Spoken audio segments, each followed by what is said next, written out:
Hi everyone, I'm Carol Keller, independent Stampin' Up! Demonstrator from Antioch, Illinois in the US. And today I have my second project for September's Suite of the Month, which is Tidings of Christmas.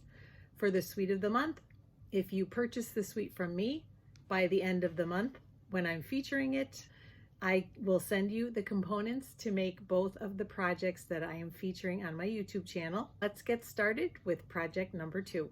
Here is our second project for Suite of the Month. I got my inspiration from seeing something in the catalog. So I'll start by showing you the suite in the catalog. It includes this wonderful stamp set called Tidings and Trimmings and the Christmas Trimmings dies.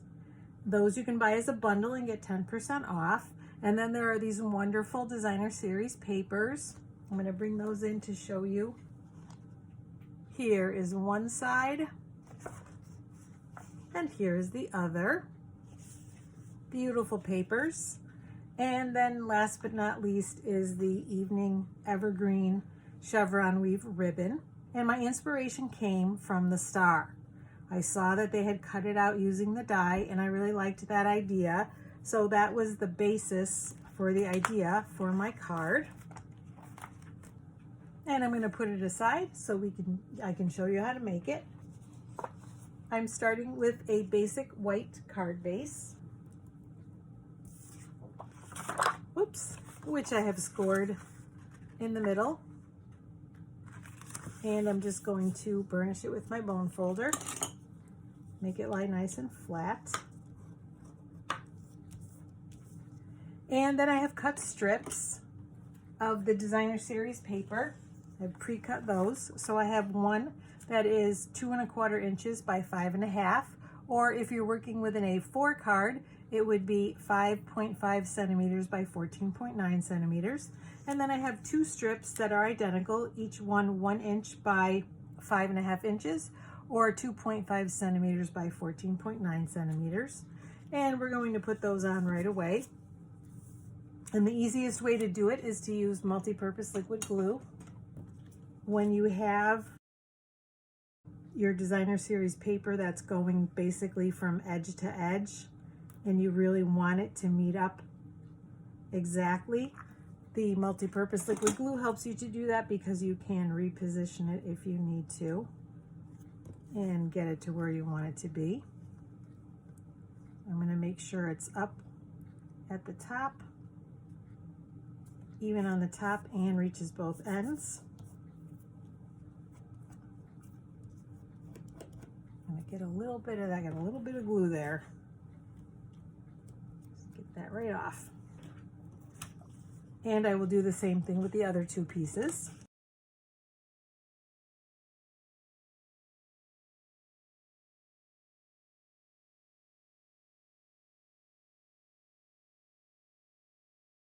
All right, and now I have pre-die cut all of the stars, and I will show you what I used for each of those.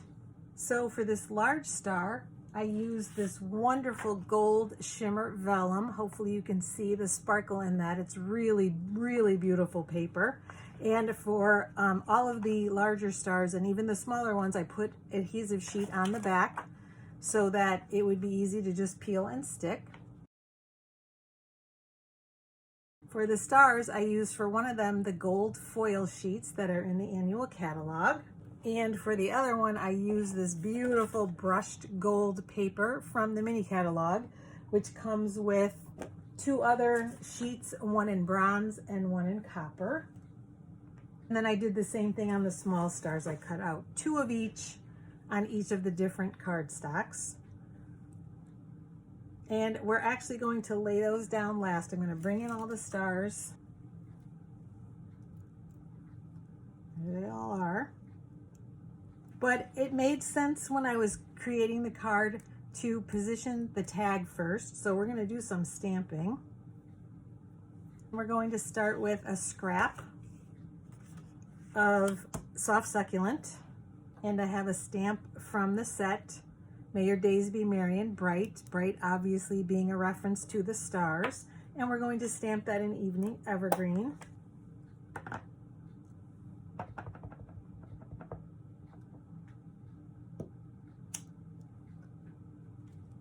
And then we're going to cut it out with the double oval punch. Just making sure that it's centered.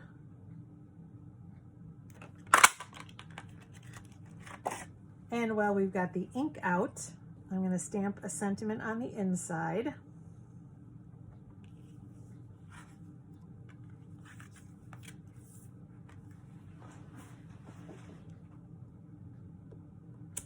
Wishing you a joyful Christmas and a Happy New Year. And I've got the star stamp from the Tidings and Trimmings stamp set, and we'll do that in the corner to bring that star theme to the inside. And I'm actually going to bring in an envelope, and we're going to stamp a star in the corner of that as well.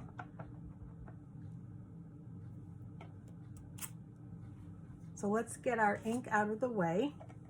And I've got a scrap also of this paper, which actually is a little bit longer. It's the full 6 inches, and it is about 2 1/4 inches wide, the same as this.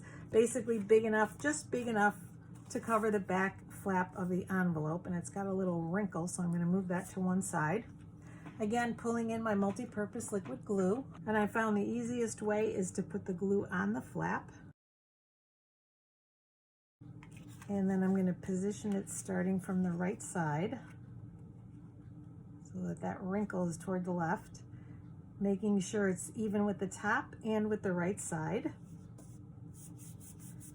And I'm going to give that just a minute before I trim it. So we'll move that to the side as well because I want to make sure that glue dries.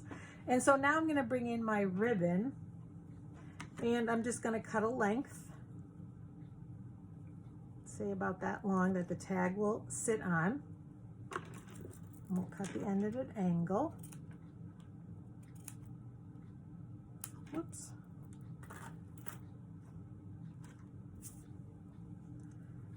And then we're going to take a couple of glue dots for the middle to adhere the 2 ends together. And it's very thick ribbon, so I'm going to use 2 rather than typically I would use 1. Just to make sure it will adhere well.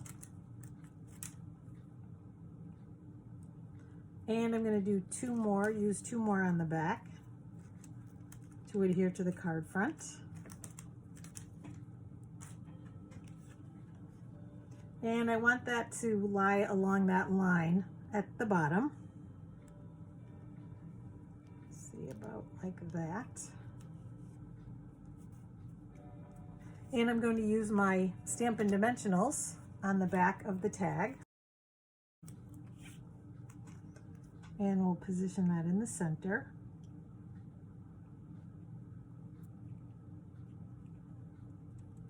And now for our stars, I'm going to start with the largest one. And I've already peeled off half. And you can see when you peel the backing off, the adhesive backing, most of the little bits come out. But whatever's left over, you can take out with your take your pick tool.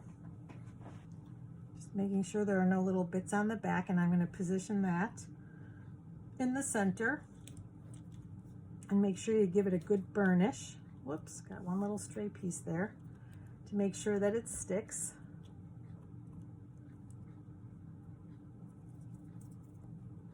And now we'll do the same, peel the backing off the other 2. And position them, 1 on each side. Again, burnishing them.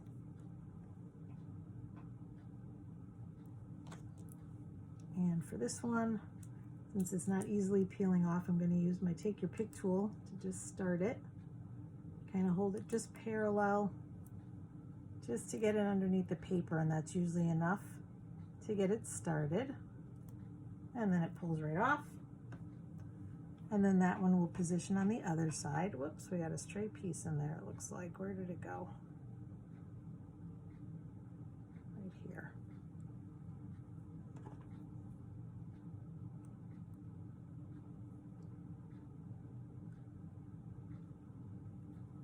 And again, position that on the other side.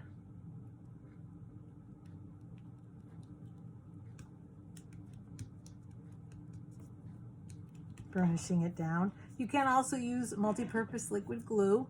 In fact, that end doesn't stick, I may just put a little bit underneath. And this one tends to sometimes need a little extra. So instead of the adhesive sheet, if you want to, you could just use multi-purpose liquid glue. And now we've got our stars. So I divided them up so that there's one of each kind on each side. So let me make sure. These 3 on this side and these 3 on this side. And again, to take off the backing, I use my take your pick tool. And then place them toward the bottom. Oops.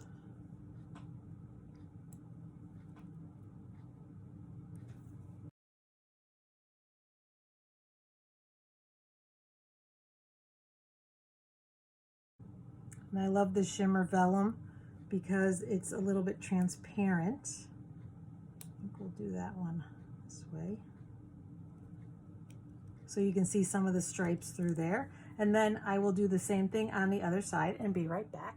And there we have our completed card. The only thing left to do is to trim off the excess designer series paper from the envelope flap.